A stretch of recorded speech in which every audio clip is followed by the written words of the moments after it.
कांग्रेस ने जम्मू कश्मीर विधानसभा चुनाव के लिए अपने उम्मीदवार की तीसरी लिस्ट जारी कर दी है। पार्टी ने अपनी तीसरी लिस्ट में 19 उम्मीदवारों के नाम की घोषणा की है। कांग्रेस में लंगेट से इरशाद एबी गनी को उधमपुर, तो वहीं उधमपुर वेस्ट से सुमित मंगोत्रा को चुनावी मैदान में उतारा है। पार्टी ने सोपोर से हाजी अब्दुल रशीद और बागुरा क्री से अधिवक्ता इरफान हफीज लोन, तो वहीं रामनगर एससी से मूल राजा बनी से काजल राजपूत, बिलवार से डॉक्टर मनोहर लाल शर्मा, बसोहली से चौधरी लाल सिंह, जसरोटा से ठाकुर बलवीर सिंह और हीरानगर से राकेश चौधरी जाट, तो वहीं रामगढ़ एससी से यशपाल कुंडल और सांबा से कृष्णदेव सिंह, बिश्नाहा एससी से नीरज कुंदन, आरएस पूरा जम्मू साउथ से रमन भल्ला, बाहू से टीएस टोनी, जम्मू ईस्ट से योगेश साहनी, नगरोटा से बलबीर सिंह, जम्मू वेस्ट से ठाकुर मनमोहन सिंह और मड एससी से मूला राम को टिकट दिया है। आपको ये भी बता दें कि जम्मू कश्मीर विधानसभा चुनाव में कांग्रेस और नेशनल कॉन्फ्रेंस ने गठबंधन किया है।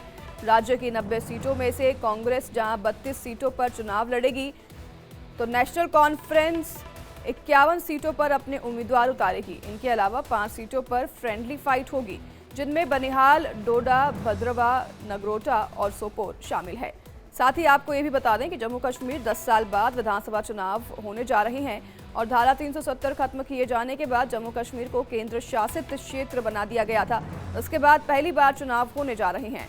चुनाव 3 चरणों में होंगे और राज्य की 90 विधानसभा सीटों के लिए 18 सितंबर, 25 सितंबर और 1 अक्टूबर को मतदान। अपने मत का इस्तेमाल करते हुए मतदाता वोट करेंगे, तो वहीं 8 अक्टूबर को चुनाव के परिणाम घोषित किए जाएंगे।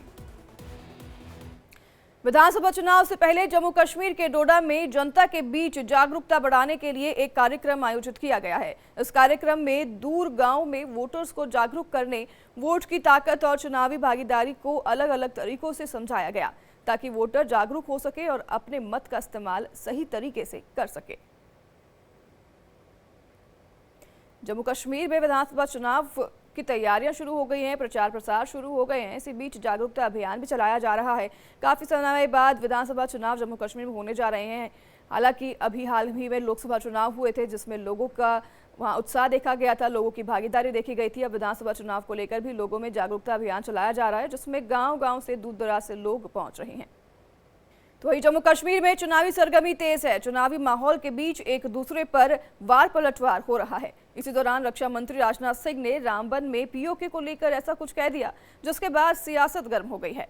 रक्षा मंत्री राजनाथ सिंह ने साफ शब्दों में कह दिया कि पीओके में रहने वाले लोगों को भारत हमेशा अपना समझता है और उन्हें भारत में शामिल हो जाना चाहिए। अब राजनाथ सिंह के इस बयान के बाद घाटी से लेकर दिल्ली तक सियासत गर्म हो गई है। राजनाथ सिंह के बयान के हर एंगल से मायने दंडे जा रहे हैं।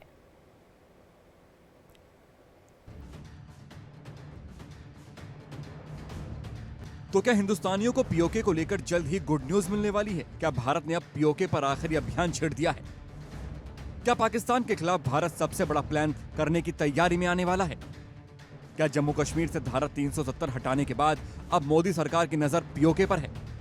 रक्षा मंत्री राजनाथ सिंह के बयान के बाद पीओके को लेकर चर्चा तेज हो गई है। राजनाथ सिंह ने जम्मू कश्मीर में एक चुनावी सभा में ऐसा बयान दिया है, जिसके बाद ये समझ आने लगा है कि भारत अब पीओके पर कुछ बड़ा करने वाला है।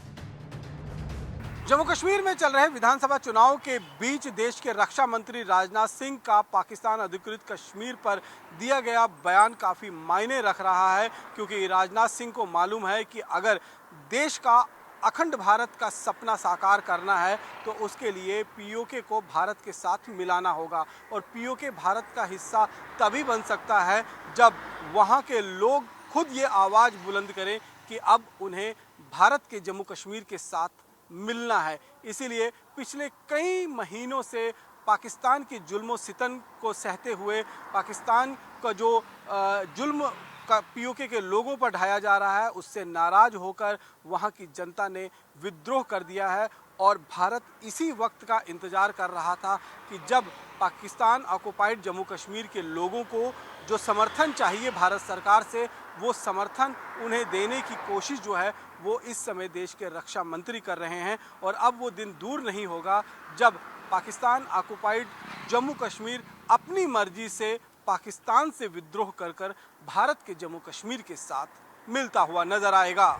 राजनाथ सिंह ने रामबन में एक चुनावी सभा के दौरान कहा है कि पाकिस्तान के कब्जे वाले कश्मीर के निवासियों को भारत में शामिल होना चाहिए। हम उन्हें अपना मानते हैं।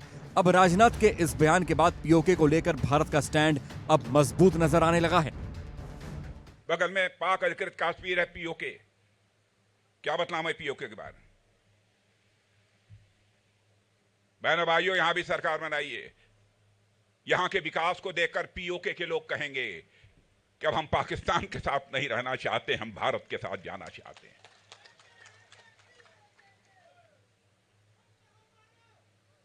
और मैं आपको यह जानकारी देना चाहता हूं, अभी हाल में ही एक हलफनामा कोर्ट में देते हुए वहां के एडिशनल सॉलिसिटर जनरल ने यह कहा कि पीओके ये फॉरेन लैंड है। मैं पीओके के लोगों से कहना चाहता हूं, पाकिस्तान के लोग आपको फॉरेनर मानते हैं, आपको विदेशी मानते हैं, लेकिन भारत के लोग आपको विदेशी नहीं मानते हैं। पीओके के लोगों को हम अपना मानते हैं। आइए हमारे साथ आइए। अब पीओके को लेकर राजनाथ सिंह के बयान के बाद पीओके को लेकर चर्चा तेज हो गई है। सवाल यह भी है कि आखिर राजनाथ सिंह का यह बयान यूं ही नहीं आया। राजनाथ ने यह बयान क्या चुनावी माहौल में दिया या फिर मोदी सरकार अब पीओके को लेकर कोई बड़ा कदम उठाने वाली है? यहाँ रूल ऑफ लॉ है, वहाँ कोई रूल ऑफ लॉ है ही नहीं। पाकिस्तान की फौज जो चाहे, इमरान खान जैसे को जो वहाँ का प्राइम मिनिस्टर था खत्म कर दिया। किस तरह से उसके कल आज ही मैं देख रहा था उसके सपोर्टर्स पर किस तरह से अंधाधुंध गोलियां चला रहे थे। तो पीओके को तो मानते ही नहीं वो कुछ भी, सिर्फ गुमराह करने के लिए आज़ाद कश्मीर है वो गुलाम कश्मीर। तो राजनाथ सिंह जी का स्टेटमेंट बिल्कुल दुरुस्त है। हम उनको अपना मानते हैं, वो हमारा हिस्सा थे सदियों के लिए। पीओके बीजेपी का एजेंडा है। 370 के बाद बीजेपी लगातार पीओके को लेकर पाकिस्तान पर हमलावर रहती है। ऐसे में राजनाथ सिंह के हालिया बयान ने पीओके पर हिंदुस्तान के दावे को और मजबूत कर दिया है।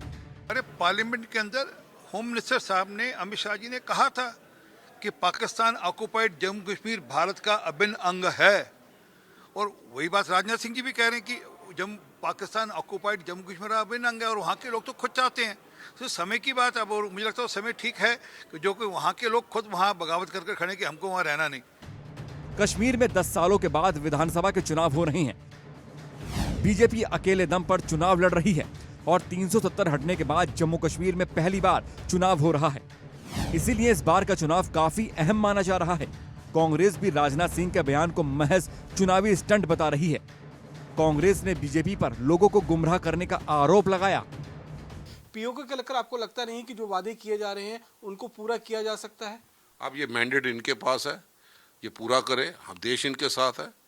जब देश की बात आएगी तो देश, चाहे हम विपक्ष की भूमिका रखें, लेकिन देश के साथ है।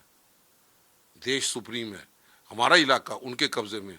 तो 10 साल हो गए इनको सरकार में चुनाए हुए। बातें तो बड़ी करते थे। तो आज सिर्फ भाषणों की ज़रूरत नहीं है। ड्रोन के अटैक जम्मू कश्मीर में हो रहे हैं। ड्रोन के जरिए हथियार आ रहे हैं। हमारे नौजवानों को नशे की तस्करी में धकेलने वाले जो लोग हैं, हीरोइन की तस्करी यहाँ पे पकड़ी जा रही है। नशे में चिट्टा जगह जगह में हो रहा है। अब तो सरकारें इनकी हैं। पीओके को लेकर भारत का स्टैंड शुरू से ही साफ रहा है कि वो हमेशा पीओके पर दावेदारी ठोकता रहा है। लेकिन अब तक पाकिस्तान की तरफ से जारी हलफनामे में पीओके के बाशिंदों को विदेशी बताया गया है। तब से भारत को एक और मजबूत दावा मिल गया। जम्मू कश्मीर का चुनाव और विवादों का चोली दामन का साथ है।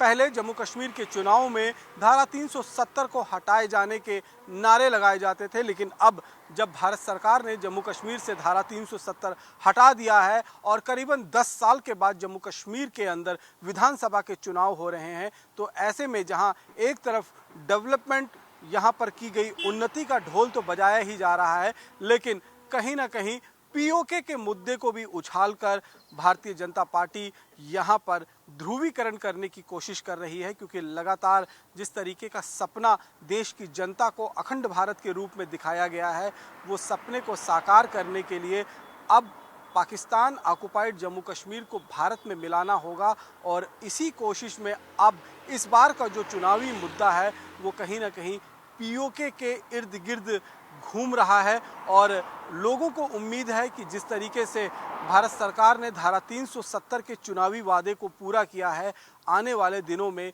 ये देखा जा सकेगा कि भारत सरकार पीओके को भी जम्मू कश्मीर का हिस्सा बनाएगा और भारत, अखंड भारत का जो सपना देख रहा है उसे पूरा हो सकेगा। भारत की नजर पीओके और वहां के बाशिंदों पर रहती है। पाकिस्तान खुद बदहाली और कंगाली से जूझ रहा है। ऐसे में पीओके में रह रहे लोगों का ख्याल रखना अब पाकिस्तान के लिए आसान नहीं हो रहा है। पीओके के लोग भी पक्षपात करने का आरोप लगा रहे हैं। ऐसे में पीओके पर भारत की दावेदारी अब और मजबूत होती जा रही है। Bureau report, India daily.